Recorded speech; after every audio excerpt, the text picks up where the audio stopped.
大家好啊！咁今日咧就要裝鋪一個石塑板啦。咁啊，啲材料就喺度啦，係啦。咁而家咧就好多人咧，其實都會鋪呢一個石塑板咧，就唔鋪磚或者鋪木地板㗎啦。咁點解咧？因為石塑板咧，咁其實就係膠做嘅。咁佢個膠做雖然佢係膠做啦，但係佢做到個樣咧係好似一啲木地板啦。你又有唔同嘅色系可以揀啦，一啲木紋啊，有啲係磚紋啊，亦都可以揀嘅。而且佢嘅施工嘅手法都比較係平啦，即係相對嚟講相對磚啊或者係木板嚟講簡單啦。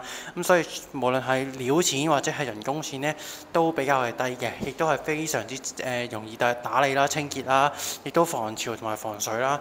所以都比較多人咧，越嚟越多人用咧呢啲咁嘅地板㗎啦。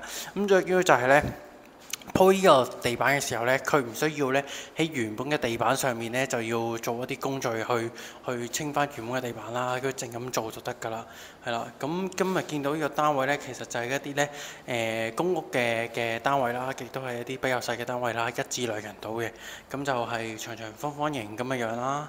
係啦，咁如果鋪石塑板，通常會要啲乜嘢嘅工具呢？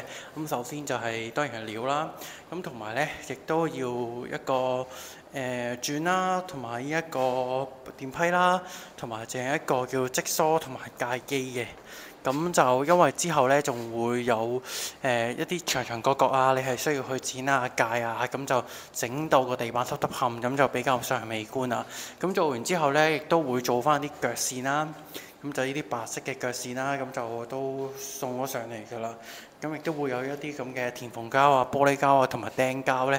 咁就喺做完個地板同埋個腳做個腳線之後呢，就個封翻邊收翻口，咁就整靚翻佢嘅，係啦。咁如果話呢度要做嘅話呢，其實呢，1日之內咧就一定搞掂㗎啦！